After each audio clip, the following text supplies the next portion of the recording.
The Omega in heat faced twin Alpha Kings. Then the Dark Alpha King claimed her as his mate. Lyra Voss had always believed that her quiet life would protect her. She worked as a healer in the great palace of Veyrath, a kingdom ruled not by one king, but by two. Years ago, when their father died, the throne had been split between his twin sons. Kael ruled the eastern court with warmth and charm. Dravin ruled the western court with silence and strength. The two brothers shared a kingdom, but they had not shared a kind word in many years.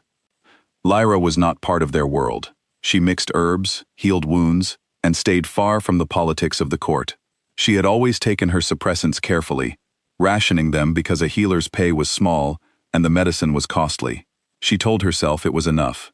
She was wrong. It happened on a quiet afternoon, while she was delivering medicine to the joint council hall, where both kings were meeting with their advisors. One moment, she was walking calmly through the corridor. The next, heat rushed through her body, like fire spreading under her skin. Her knees weakened, her breath caught. The suppressants had finally failed her, after years of stretching them too thin. The scent of an Omega in heat is impossible to hide, and it reached the council hall before Lyra even understood what was happening to her. Within seconds, the heavy doors burst open, and both kings stepped into the corridor at once. Kael reached her first. He knelt beside her, his voice gentle, asking if she was hurt. But behind him, Dravin said nothing.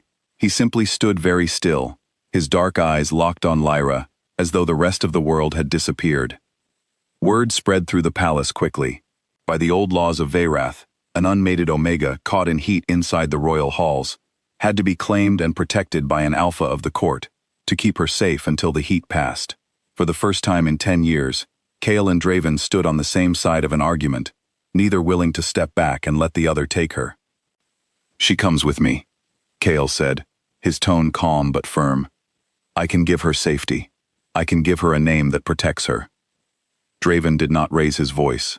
He simply moved closer, placing himself between his brother and the trembling Omega on the floor. "She is not a prize to be given away," he said quietly. "She will choose."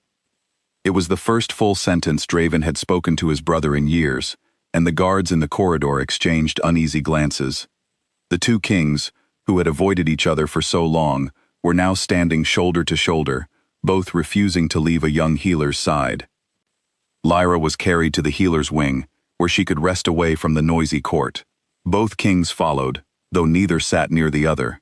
Kael spoke softly to her, asking if she needed water, blankets, anything at all.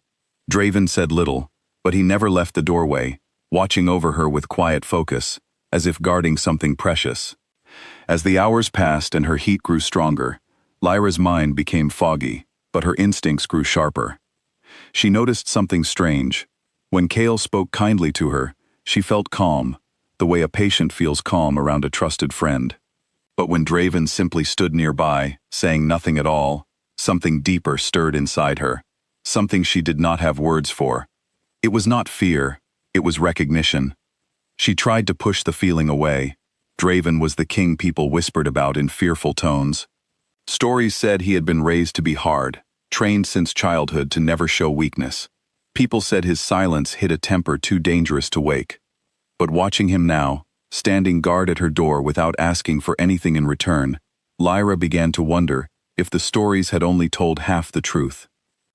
On the second day, while her heat eased slightly, Lyra found enough strength to speak. "Why are you still here?" she asked Dravin, her voice weak but curious. "You haven't said more than a few words since yesterday." Dravin was quiet for a long moment before answering. "I am not good with words," he admitted. "My brother learned that skill. I learned other things." "Like what?" "How to survive," he said simply. "Our father believed kindness was weakness. He raised Kael to charm people, and he raised me to control them. I think he hoped one of us would prove him right." Lyra studied him carefully. There was no anger in his voice, only a tired honesty that surprised her. "And did he," she asked, "prove himself right?" Dravin's jaw tightened. "Not yet," he said.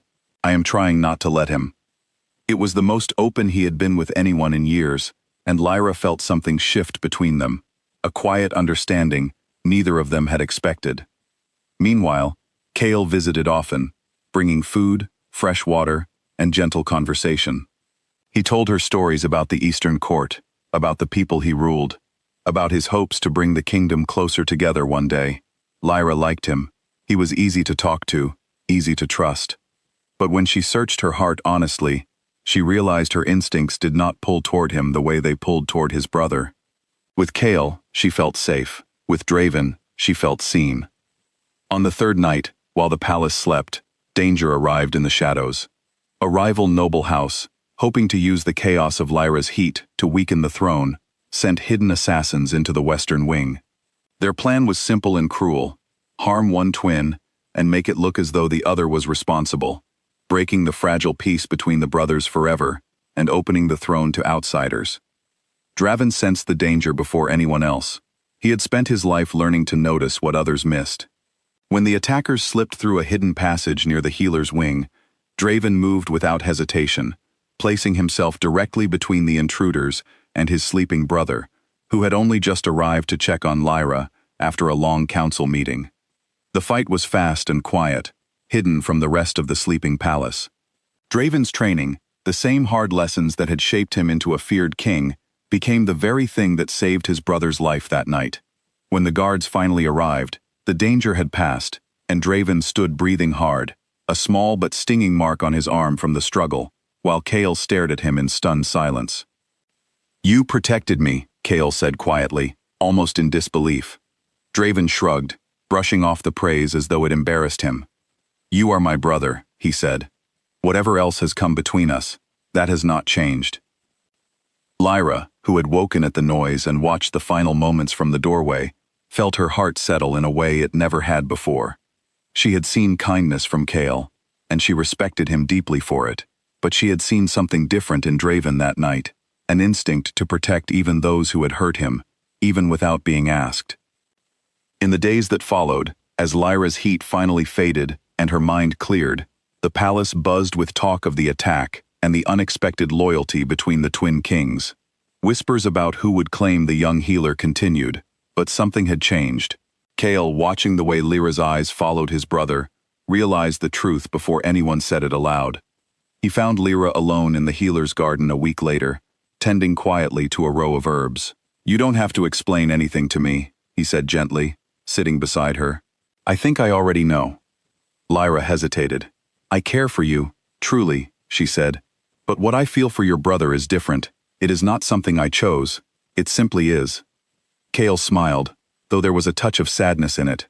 "I understand," he said. "Dravin has never let himself want anything for fear of losing it. If you are the one thing he finally allows himself to want, then I will not stand in the way." It was a generous gift from a man who could have easily fought for her instead, and Lyra would remember his kindness for the rest of her life. That evening, Dravin found her in the same garden, the last light of sunset falling gently over the herb beds. He stood awkwardly for a moment, unsure how to begin. "My brother spoke to me," he said finally. "He says you have chosen." Lyra rose slowly, facing him. "I have," she said. "I choose you, Dravin. Not because the law demands it, not because of duty. I choose you because of who you are, when no one is asking you to be anything else." For the first time since she had met him, Dravin's carefully guarded expression softened completely.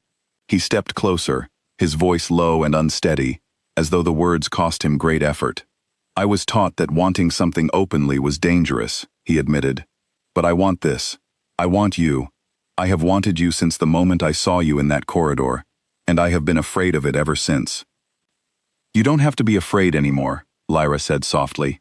When Dravin finally reached for her hand, the bond between them settled into place quietly, without ceremony, without grand declarations, just two people choosing each other freely.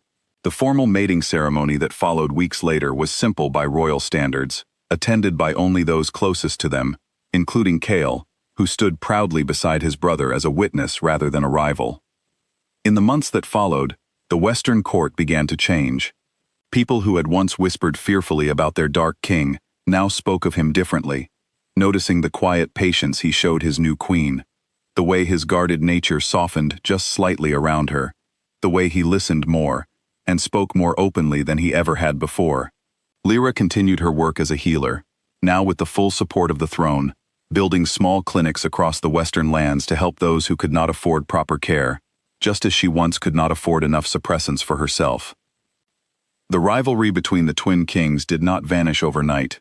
Old wounds rarely heal that quickly, but it eased into something steadier, something closer to the brotherhood they had lost long ago.